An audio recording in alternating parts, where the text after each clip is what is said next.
Well, hey, I got something to say, and I'm so excited about my next guest. I'm sitting here reading all about her. Margaret Agard, she's amazing. She's such a cool lady. I've been following her for a while, and I cannot tell you how much I love First, right? I love freaking First. And this is going to be the first time I've had something like Margaret on. I said something because I love her subject matter.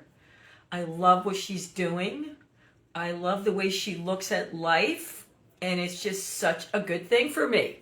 And I'm waving to her right now, and I'm going to bring her in and view her.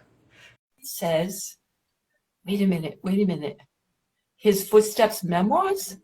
That's what it says? Oh my God, I'm so excited. And there she is. Yay, it worked. Woohoo. It did work. I'm like, oh, okay. Isn't that always great when that happens? Yes, grandma's thrilled. Okay. But yeah. I always tell them how much I love First. And I love what you're putting out in the world. But before we get into it, you ready? I'm going to tell them just a little bit about you. Okay. She is, and it's short and sweet, and I'm sure there's much more. She is an award-winning author of the In His Footsteps memoirs, a Christian mystic. We've never had that. A Reiki healer. We haven't had that in a long time.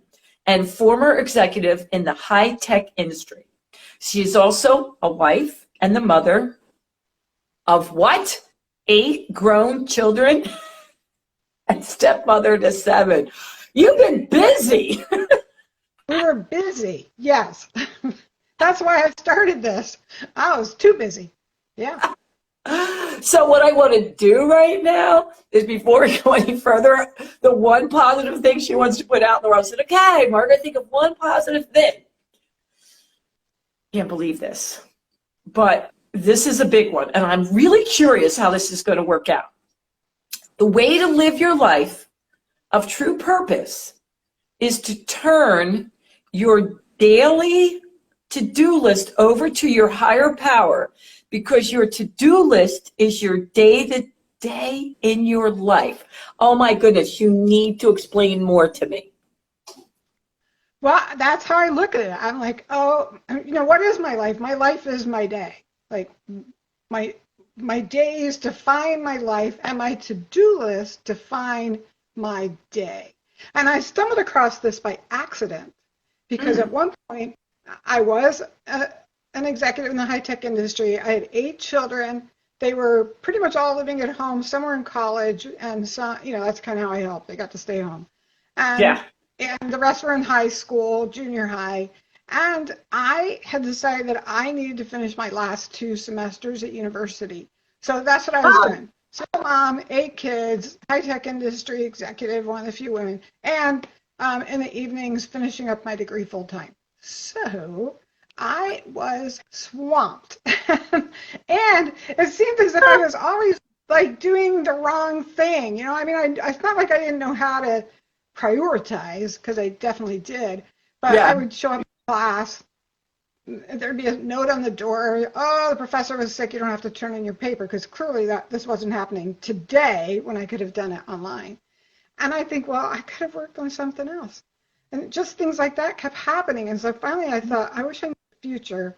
And I thought, oh, wait, I know who does. So I'm like turning to my higher power and saying, here's what I have planned for today. What should I be doing? And I knew how to hear that voice, that thought, to discern. So I could look at my to-do list, and I could just look at it and know, okay, I don't have to do that. I do have to do this. And all of a sudden, things would pop into my mind. And I think, well, I just asked that question, so that must be important. And I would write those things down and do them. And at this point, I was lucky to get 4 hours sleep a night. So Yeah. when I started doing it this way, the first thing that happened is that I was finished every night by 8, and I could just relax, because I just only did what was on the list. I mean, most people, and I'm one of them, would think, well, I could get that done. I knocked that thing out pretty Yeah. easy. I fell out a few things, only no. And then after a while, I changed the question from what do I need to do to what do you want me to do that fits my purpose. And that's when my life really changed. Mm. All right, Sometimes it so was little things, sometimes it was big things, like yours. Maybe I'll start a podcast, right? Like yours, like you would have a leading that way or thought where yeah. So I love that. And I have so many questions to unpack with that. And I know we have a short period of time. But the biggest one, if we could just rewind a little bit, that I'm getting people wanting to know a little bit more. They want to know what, first of all, is a Christian mystic? What does that mean to you? And have you been that your whole life? And when did you discover that? Okay, so, well, I discovered it when someone else was talking about Christian mystics, and I said, what is that? And the answer was a person, here, let me grab my little cheat sheet. So I'm reading the definition, okay? Are we ready? Okay, I'm ready. The person who's seeking a direct union of the soul with the divine through contemplation or meditation and love. And I thought, well, I do that every day. I do that every day, I guess, and I get answers. It's not just that I'm thinking it. It's like, the differences between that and someone who's like, well, here's my checklist of whatever my religion is. I do A, B, C, and D, and I'm done. It was, no, I'm really seeking a relationship in which I am connected to the divine and am asking for direction for a life of love. And I thought, oh, that's me. Yep, okay, I claim it. Yeah, ooh, I love that. Okay. And then, because I know a little bit, but for those who may not know about Reiki, tell them a little bit now about a Reiki healer, which kind of goes with the other part, but go ahead. So Reiki, you actually are attuned to Reiki, and once you're attuned, you're able to work with life force. And so a level 1 Reiki actually touches you, and will kind of bring healing life force through your body. And level 2, you don't have to touch. You can, And so, to be honest, I'm kind of a sloppy level 2. I've never had the nerve to say, you're in New Jersey? I'll send it. More, I'm like, I just stand near them without touching and send Reiki. Yeah. But Reiki, it's like chi or whatever. It's talking about life force. Yes. And that was accidental too. I was becoming a massage therapist, and the massage trainer attuned the whole class to Reiki, and he said, you'll be a much better massage therapist if you are attuned to Reiki, because you can feel their energy. Yeah, it makes sense. Yeah. Okay, so the questions are flying in. Calm down, everybody. You can reach out to Margaret. There's so many questions. I told you this is something really new for us, so I love that. So the women want to know, when did you quit your high-tech job? Oh, my gosh. So what happened is, as one of the things I was doing, I was saying, to my higher power, to God, I just am like still overwhelmed. I have 2 sons still at home. I just need to get through these years. And the answer was, you're going to get married. You're going to meet the man you're going to marry in the fall. And my response was, no, thank you. Not like that. And so, but as time went on, I thought, well, all right, we'll see. And during that marriage, when I moved, part of what I did was give up that job. But I still did high-tech stuff. I just didn't work for a company. I started my, did a lot of consulting. Okay. This young lady wants to know, this is a big one, how does she know when it's her inner voice, higher power connecting to her? She does pray a lot, but she gets confused. Is she telling herself the answers, or is it her higher power? That's a good question. And in my 20s, I had that same question. Yeah, she's 28. Oh, good, perfect. So I said, this is what I said. It was one of my prayers. I don't know that I know how to hear your voice. Will you help me learn to hear it? And that week I had 3 experiences that were very similar, in which I had a thought that I should do something for someone. I actually, each time I thought, no, that doesn't make sense. I'm not going to do that. And then the thought came back. And again, I thought, not going to do that. And then the thought came the third time. And since I just had the prayer, I was like, oh, maybe this is how I hear that voice. And each time, and this doesn't always happen, so that's why I'm sure it was an answer. Each time when I did what I had felt that I should do, the person said to me, I have been praying about this. I needed this, and you brought it just when I needed it.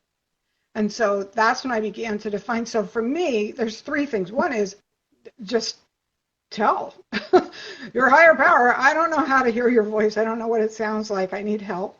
And second, then pay attention to what happens. And third, it's a good thought that will keep coming back, and you're probably just like, yeah, no.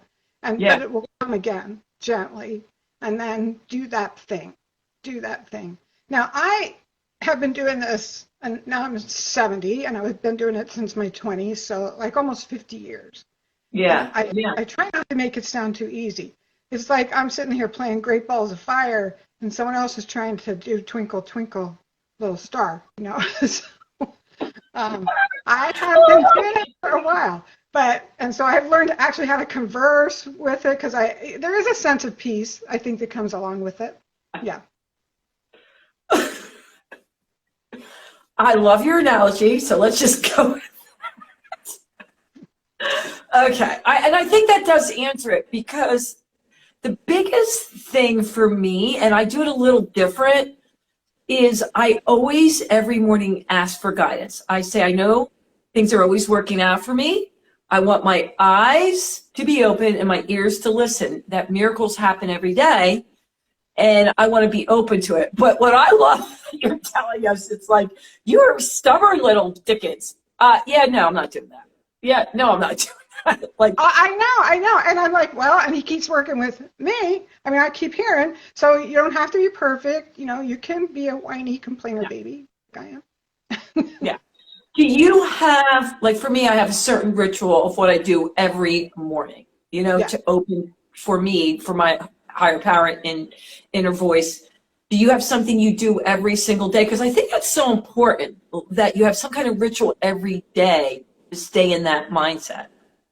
I do. I have a morning and an evening one. So the morning one I think of as my time for questions and answers. And so I journal because as I hear something, I want to write it down so I can go back 5 years later and think, oh, he already answered that question. And I'm still asking it. But I also, for me, I'm using some holy scriptures. And in my case, it would be the Bible. Yeah. And I'm just reading and thinking as I read and looking for answers. So, and sitting quietly. I often just sit quietly and just listen to what I'm being told. In the evening, I do what's called contemplative or centering prayer. And if you ever have a chance to get Rich Lewis on your show, you might want to have him come on because he's really good at that. And I just sit and I know how to connect to the holiness, to the Holy Spirit. As you would say, you probably know when you're being guided because there's a certain feeling that comes along with it. Yeah, there's a certain feeling I get. Yeah, and so I know how to connect to that almost instantly. I can just sit in that. And my thought at that point is, whatever, I consent to whatever you want to send me. And sometimes we just sit quietly, and sometimes I'm given certain thoughts, and sometimes questions I've had but haven't asked will come up. I spend about 20 minutes doing that. Mm-hmm. And then at the end of it, that is actually when I do my to-do list. I ask that question because I found if I do it in the morning, I'm too committed, and I don't want it changed. Snap! I never thought of that. So you do it the night before. Right. It really helps a lot. Yes. But, once you learn to hear the voice, you can just be sort of directed the whole time. Yeah. That's how you feel. I'm going to say thought. I want to say the thought that is divine. Because if you're trying to hear an actual voice, you're not going to hear a voice. It's a thought. Yeah. So, Margaret, I think you kind of answered this question, but is it something that you feel that you've gotten, like you said, better and better at? Like this person's 32, just starting on it. It's just Yeah. practice over time, knowing what the signs are, knowing what to listen to. Yes. And learning to just know that sometimes you're busy and you'll have a thought. I've learned if I have a thought and I'm like, well, no, just go ahead and do it. If it's a good thing, do it. That's what a friend says. You know, if it's a good thing, do it. Stop worrying that it's your ADHD or something. But yeah, so that's what I do. Yeah. I love the way you look at things. Okay. We got to throw this one in. This woman just says, 8 children? What were you thinking? Right. I wasn't, because we had, I come from a big family, and I thought I wanted a big family because I'm one of the oldest. And so, but I didn't want to be really old when I had my last one. So we had them fast. We had 8 and 11 years. So listen to that. We had no teenagers yet. So it was like, oh, then we got our first teenager, and we're like, this might have been a mistake. But they've all turned out fine. They've all turned out. Well, you were never bored. You always had an instant family gathering you didn't have to worry about. Yeah. Oh, that's a whole nother show. Okay, so do you believe anyone who is willing can be in tune, maybe not a Christian mystic, whatever they identify, anyone, if they ask, this can, and I know, I'm pretty sure I know the answer, but. Yeah, I think you agree too.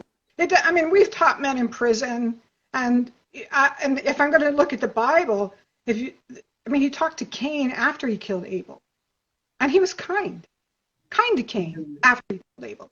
So I'm pretty sure no one here has killed their sibling. So he'll probably never know. But. Okay, I mean, someone might be, but even so, yeah, it's a freebie. You don't have to earn it. You don't have to be good. You just have to be quiet and willing. Now, you said you taught people in jail? Yeah. Do you do it virtually, or how did you go there in person? Like, this was quite a few years ago. And we were serving missions is what we were doing, and we happened to be in New Mexico and working with the inner city, and well, a lot of people in the inner city had relatives in the jail. So we kept going to the jail, and they asked us if we would teach a class, which we did. It was very interesting. I know they knew. I knew they heard. But they were funny. Absolutely. They were very young. Yeah, young in Christianity, old in the ways of evil. And one guy said, I said, do you want to know what God might ask you, when you get to the other side? And we were going to talk about things like, how did you treat your family, stuff like that. That would be the concern. And he said, what God's going to ask me? What God's going to ask me? I'm going to ask him, why did you let me do all this bad stuff? And we're like, And the other guys are like, we'll take care of this. But yeah. That's hysterical. What were you thinking? I know. That was great. We did love the jail. We did love the guys. Yeah. Sad though. So, do you teach workshops now in this, like others how to do it? Or do you guide people? What is your big thing right now? What is your mission at the age of 70? Yeah, this and the books, but in which I kind of describe what's going on and how it happens. But it really is pretty simple if you're willing. And because it feels like my particular purpose is just to point people. See, there's the divine. Like you can look at it. There's the divine. The divine will talk to you. I love that. Quiet and willing. So this one young lady is asking, she meditates. Would you call that prayer her meditation? I think it depends on the type of meditation. So for some people, I think meditation will give God the opportunity to speak if you're willing to listen. But for me, contemplative prayer is a little beyond that because I really am seeking to connect. Gotcha. I did meet a man once who said that he was raised, kind of in a atheist household, and he said in his deepest meditation he met God. And now he's a Catholic priest, which probably wouldn't have been my choice, but there you go. And he teaches contemplative prayer someplace in Colorado. Very nice. Oh my goodness. So This young lady says, do you have any books coming out in the near future? What's your next thing? Okay, so the first two books that have been out a while is, I gave my to-do list to God Yeah. and got more sleep, more done, less stress. And the second is missions. So we really, it's more like what I learned on the mission about how to really listen. And the third one that I'm working on is about, that marriage to my husband, Parker. As I said, it felt like God is like, you're going to meet this person. I met him. We did get married. Yeah. So you would think, right? Match made in heaven. Except we really had to work on it. It was like, oh my goodness, I thought this was going to be easy. I know I was going to have to grow. But so that book is about how, what happened. What happened. Oh, that sounds very exciting. It was good. I can hardly wait till I finish it. Every month I'm like, is this the month? But maybe. I'm thinking September. That's my goal. Oh, is it? Yeah. And then I'm just putting my second book out as an audio book. The first book is already on most stations. Yeah. So you mentioned at the beginning about how you journal. All right. Can you tell us a little bit more? Because, I'm very big into journals. I write and guide journal books. But is it long, short, or is it just whatever comes to mind? Just whatever comes to mind. I have learned when I was first trying to hear the divine thoughts, the voice, that as I wrote what I was thinking, at some point I would think, oh, wait, this isn't me. This isn't me. And the words, God is clear, concise, and direct. So for example, when we were going to Alaska for our second mission, I was like ready, I have my bear spray and my satellite, and do we have to do anything else? And the answer was I just asked a question and a thought came to my head. So that's how I knew it was God, right? Here's a question, do we need anything else? And it was take a brisk walk every day. Now, I know the word brisk. I don't use it. I've never once said, oh, it's brisk out today, right? But I knew brisk, it was the perfect word. It's not, you don't have to take up marathon running, but don't get out and stroll either. And so often as I'm writing, it's that kind of, I'll be writing something and I think, oh, does that happen to you, Sandy? Like you're kind of journaling and you have a thought, like, oh, this is coming from beyond me. This is it. Oh, a lot of times. A lot of times not only will I be writing in my journal and go, wait a minute, where'd that come from? But also I'll go on when I'm a guest on someone else's podcast or doing some news thing and they ask me a question and I wasn't ready for it. I swear to you, Margaret, it's like divine intervention comes down and comes out. And I say to people, I'm not putting myself down. I'm really not. But I don't speak that eloquently. Like, where the heck is that? Yes. I'll give you an example. Sure. Yeah, I'd like to say I have reached the point that I could have conversations with God. And so I can remember praying for my husband, Parker. He really is just the most unselfish, willing to drop everything and go help people sort of person. And I was saying, we'd been married a few years, and I was praying about it to God, and I said, I think he deserves a special blessing. And he said, he does. And I sent him one. I said, you did what you sent him. He said, I sent him you. And I was like, he might have a problem, but so I actually said to him, I started to tell him this whole conversation. And I'm saying, God said to me, he sent you one. He said, yeah, he sent me you. And I was like, oh, so he said, well, I know how to talk to God too, I was like, oh, okay. Whoa. But his hair did turn gray shortly after we married, so I don't know how good it was. I know for me, and I've been doing it a long time, a little bit different. Whenever I go on, I set an intention. How can I serve? How can I highlight the other people? Whatever.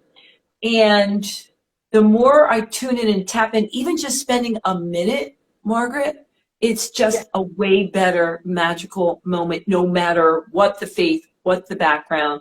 I can see more of the full of them. And I've been doing it for so long that, like you said, when I started out, it took me a little longer to wind up, right? But now I can get there quicker.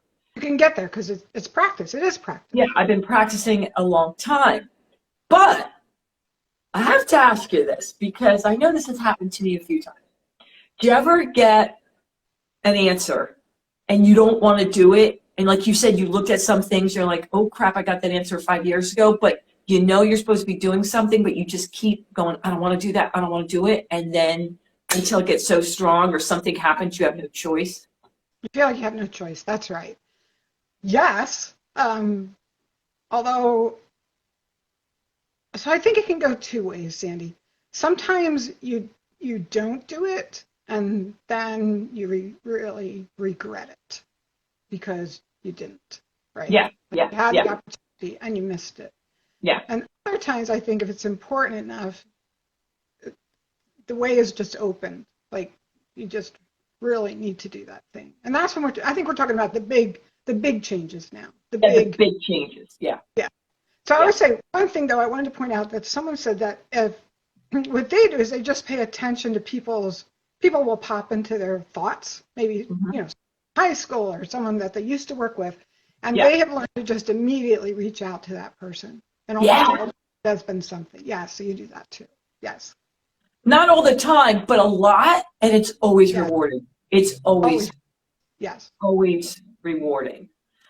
You know, the good news, Margaret, is the people are sending me so many questions for you. We're not going to be able to get to them, so they're loving this.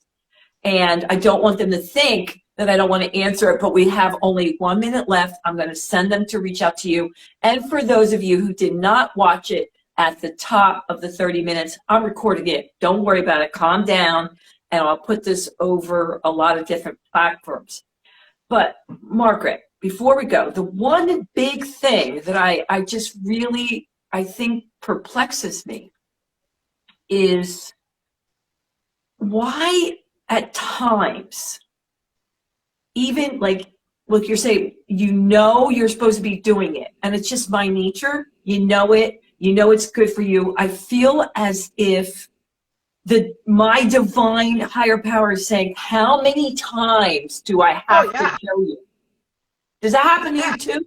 Like, how many different ways am I trying?